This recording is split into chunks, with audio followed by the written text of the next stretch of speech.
Well, Gino's mother and my late mother were first cousins, and when his father was in jail and Teresa had to work and stuff, Gino and his younger brother Brenton would have stayed in our family home for my mother or whatever to look after them. It wasn't for years and years later that I actually met him, got to know him as a person, and that would have been when he came out of jail, probably in the early 90s, and he started to come into Costello House and realised basically that it was almost like a derelict building, and he set about renovating it top to bottom and travelling around the country, sitting down with political people who had walked away for one reason or another. And the idea, the rationale behind that was to bring people back and to rejuvenate and rebuild the Irish Republican Socialist Party. And in conversations with Gino, he was very clear and very explicit, stating that he had no politics prior to going into jail. But during his time incarcerated, he read heavily the writings of Tal Power and others, and had various meetings with people from the IRSP as well who came up to visit him. So he came out of jail, and in his words, he was now politically aware, and he wanted to ensure that the IRSP was to the fore. So the premises, which was always regarded Costello House as being the sort of headquarters of the IRSP, were basically, as I said earlier, in a derelict state. Within a couple of weeks, Gino had 4 skips outside, an army of about 20 young people, and they were gutting the place out. And it was amazing to watch the vigour and the energy, even on a Sunday morning, as the big lads set about getting the place repainted, asking what computer equipment or what was needed. He then set about learning how to use a computer. He developed political discussion groups on a Saturday morning, and it was really nothing short of amazing to watch. It rejuvenated and energised an awful lot of us who had been around from the early 80s and had got maybe a bit tired. Certainly not disillusioned, but tired. So Gino brought an energy to it, and a very clear, well, I would put it down as just an honesty. You could feel off him an honesty and a loyalty and an integrity, and certainly a passionate commitment to the Republican Socialist ideal. And that rubbed off on you, and before you knew it, you were back to 6-7 days a week. And some people wondered, did the big fella ever sleep? He was on the go 7 days a week, 7 nights a week, and that was to rebuild this organisation. And he did so, and he did. He brought people back, he brought new people in, and politics was the order of the day. Now, I will not take away from what other stuff he was involved in, but personally, for me, his commitment to the IRSP, after so many years of watching it being abused and being left to the side, and politics being pushed out, and almost martial law being installed by some people, this was an unbelievable thing to watch. Listening to him was like listening to Costello, Ronnie Bunton, Tal Power. There was that passion in his voice, and people listened when he talked. And there was nothing selfish. He didn't have an ego. He didn't want it for himself. What he wanted was the IRSP to be back where it was in the late 70s and early 80s. And he set about that with a vigour, as I say. Very quiet, very softly spoken guy, but a commitment that couldn't be questioned or felt.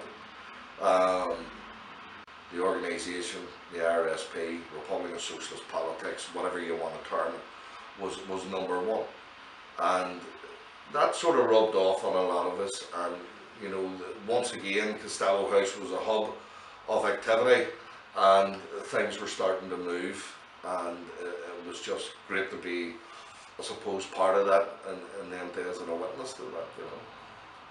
Tell us a bit about the political situation around that time for the ceasefires, along up to Good Friday, and where Gino stood and all that there, if you can.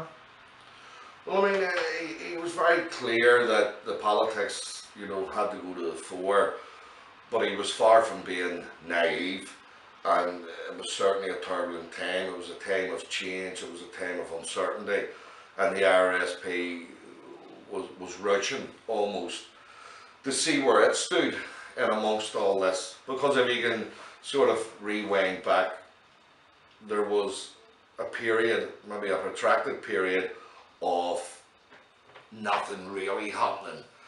Some people thought putting 2 statements out a day, and the likes of myself manning this place alone, the lights were on, there was a statement coming out every day, so that's the IRSP being active. There was no political discussions being held, so there was nothing being formulated. There was basically no ard colia, and at the end of the day, Gino witnessed this and thought, right, okay, this has to change.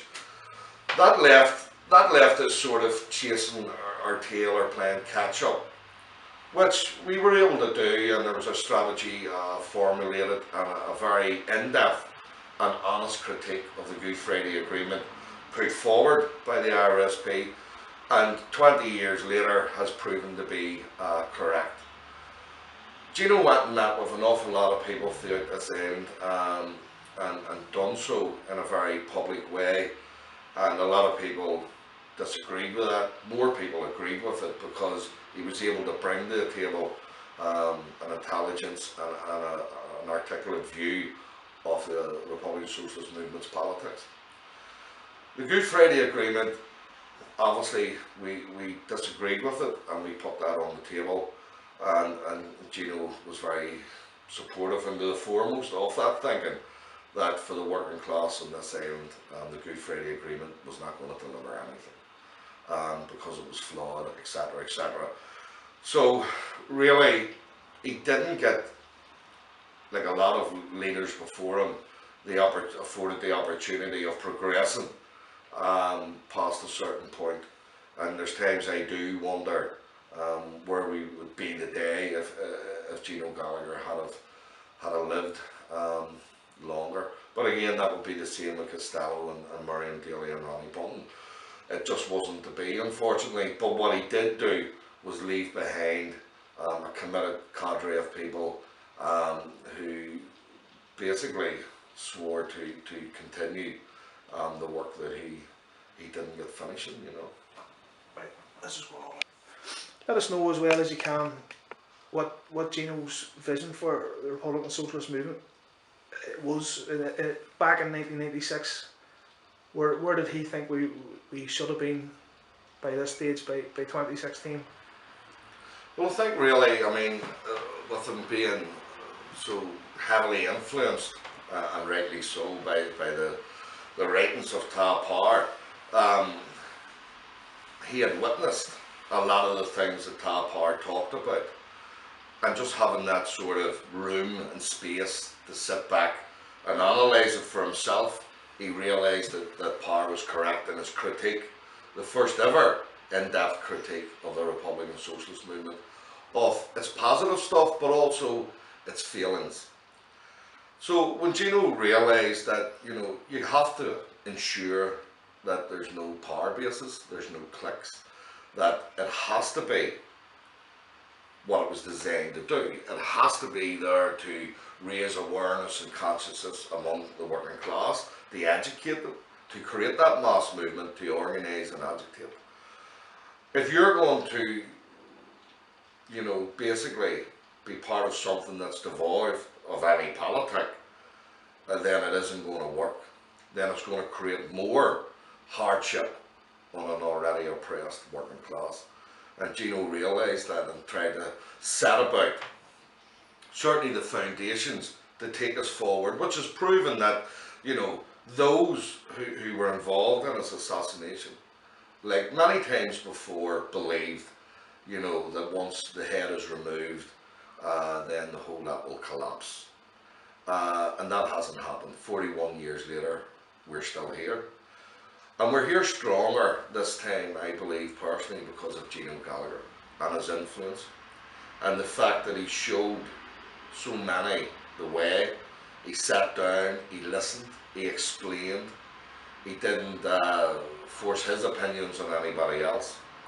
And it was open for people to have debate and then agree what way to move forward in a proper fashion. And that's what Ta had always said, you know, if it's going to be an authoritarian sort of thing where this is what you do, then it isn't going to work. And Gino came from a very different approach, where on a Saturday morning this place was full of young people who had no knowledge of the Republican Socialist movement, of its politics, etc. The pan was put on, the kettle was put on, and informally Gino talked about his time in prison, his time before prison, and about Ta Power, and people listened. Now, after a period of 4 or 5 weeks, people were coming back asking, could we talk about this, could you tell us more about why the IRSP, the RSM was formed, etc. So you had an education taking place, and every one of us was learning something new. Gino was learning something new. He despised anyone who said, you know, like, I'm the leader, I know everything.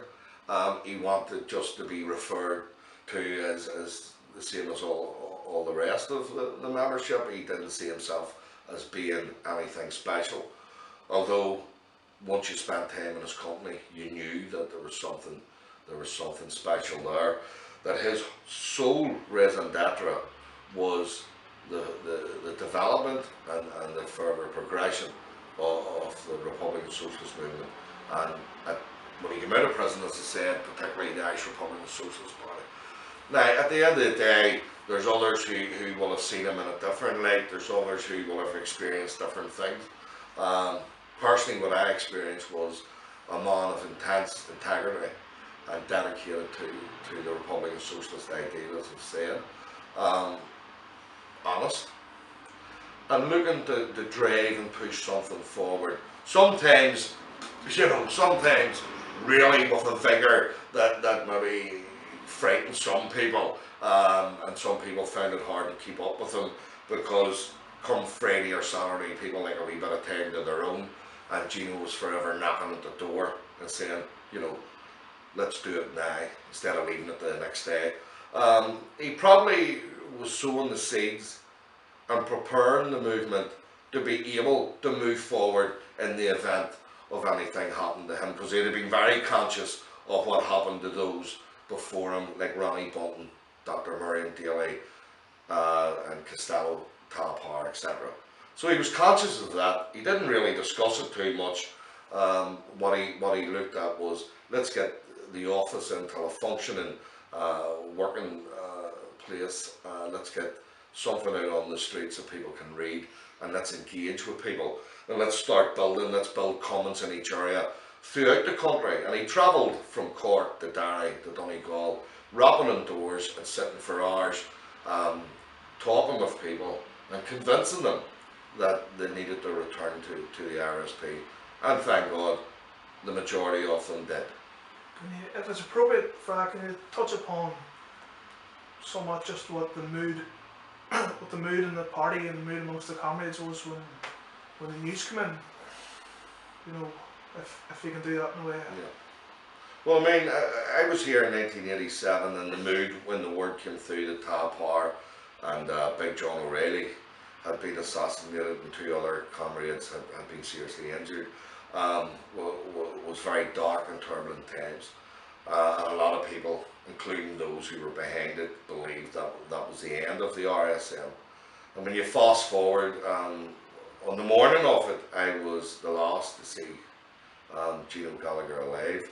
I was going down to the shop facing the centre to get the morning papers, and he got out of a black taxi, and the two of us were having a brief conversation. I asked him where he was going. He told me he was going down to the brew. He had received a letter that he had to go down something about his unemployment benefit, and he was on his way over first to the office to open it up, and he was working on something. He didn't tell me what it was. but he told me he was working on something on the computer that he, as I say earlier, he had been learning to use the computer. So I asked him did he want me to go with him. He said no, and I told him I'd see him later, and away he went. And about 2 hours later, a local Republican called into my mother's house and informed me that Gino had been assassinated in the Peru. Of course, you know, he just didn't believe it. I rushed over to the office where there'd been a couple of people had heard it as well. We travelled down to the Peru, and unfortunately that was confirmed as having happened. Like having your heart ripped out. It was like a rerun of all that went before.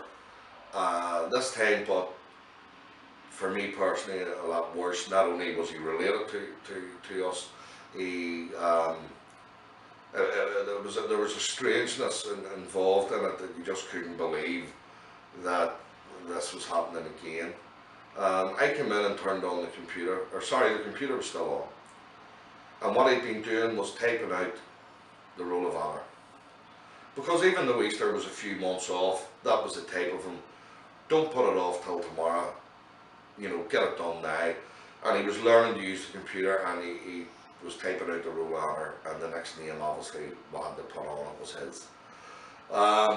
An extremely heartbreaking time, but what it did do was it rallied people together. We realised that those that were behind it, including the unseen hands, their raison d'etre was to finish this movement once and for all.